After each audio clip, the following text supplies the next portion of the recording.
From Keene in the Shire, the Liberty Media capital of the world, this is Daryl W. Perry, host of FPP Radio News for Friday, February 12th, 2016.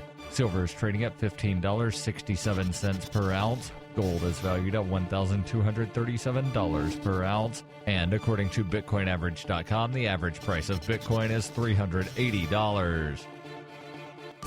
Antiwar.com reports Saudi Arabia has sent letters to a number of aid groups along with the United Nations Aid Organization, warning them all to withdraw all employees from northern Yemen to protect their employees amid ongoing Saudi attacks against the cities and towns in the area. Saudi Arabia attacked Yemen in March of last year and has been repeatedly taken to task for the massive civilian death tolls in their campaign, along with a naval blockade that has limited food and other aid deliveries to parts of the country held by the Shiite Houthis. The UN, for its part, says it has no intention of withdrawing any aid workers from northern Yemen and publicly reminded Saudi Arabia that international law obliges them to allow humanitarian aid groups access to war zones. A recent UN report concluded that Saudi Arabia has been systematically targeting civilians with airstrikes throughout the war, warning they amount to crimes against humanity. Saudi Arabia has U.S. backing in the war, however, meaning no UN Security Council measures will be taken against them.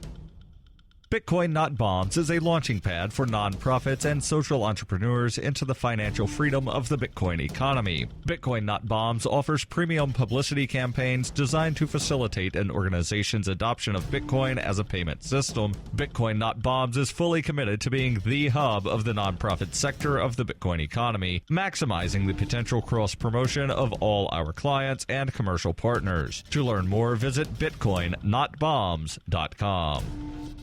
UPI reports the U.S. Attorney's Office in Atlanta, Georgia, announced 46 current and former Georgia Department of Corrections employees were arrested Thursday after being indicted on drug smuggling and bribery charges. They will join the more than 100 other employees charged in an ongoing investigation targeting a system used to smuggle cocaine, methamphetamine, and cell phones into 9 state prisons. Guards from Phillips, Macon, Dooley, Hancock, Pulaski, and Baldwin state prisons were part of an undercover operation investigating prison workers for allegedly accepting bribes to protect drug smugglers. The defendants began to appear in court Thursday morning.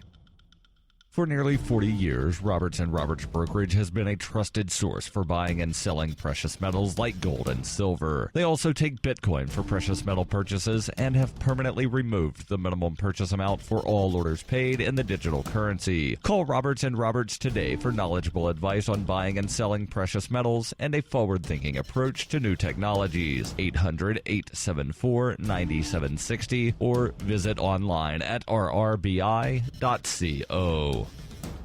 Reuters reports the 4 holdouts in the armed occupation of a federal wildlife refuge in Oregon surrendered on Thursday, with the last protester repeatedly threatening suicide in a dramatic final call with mediators before he gave up, ending a 41-day standoff. After the others surrendered, David Fry stayed behind for more than an hour and told supporters by phone that he had not agreed with the other 3 to leave the Malheur National Wildlife Refuge in eastern Oregon. The call was broadcast live on an audio feed posted on the internet. During the call, Fry said, "I'm actually pointing a gun at my head. I'm tired of living." He later added, "Until you address my grievances, you're probably going to have to watch me be killed or kill myself." Fry sounded alternately defiant and tormented during the rambling final call, veering from rants about the federal government to his thoughts on UFOs. He surrendered after taking a final cigarette and cookie and asking his mediators to shout "Hallelujah." Authorities could be heard over the phone line yelling at him to put his hands up before the call disconnected. Harney County Sheriff Dave Ward called him a very troubled young man at a news conference several hours later. Federal authorities said the refuge would remain closed for several weeks as agents secured what was now considered a crime scene and scoured it for fugitives or explosives. The protesters told authorities they left behind booby traps, but did not specify whether tripwires or other devices would trigger the explosives. Materials to create explosives could be found on the property, according to officials speaking on the condition of anonymity. The final 4 occupiers face charges of conspiracy to impede federal officers, along with 12 others previously arrested. Nevada State Assemblywoman Michelle Fiore and Reverend Franklin Graham hugged each of the holdouts as they emerged and said they seemed relieved.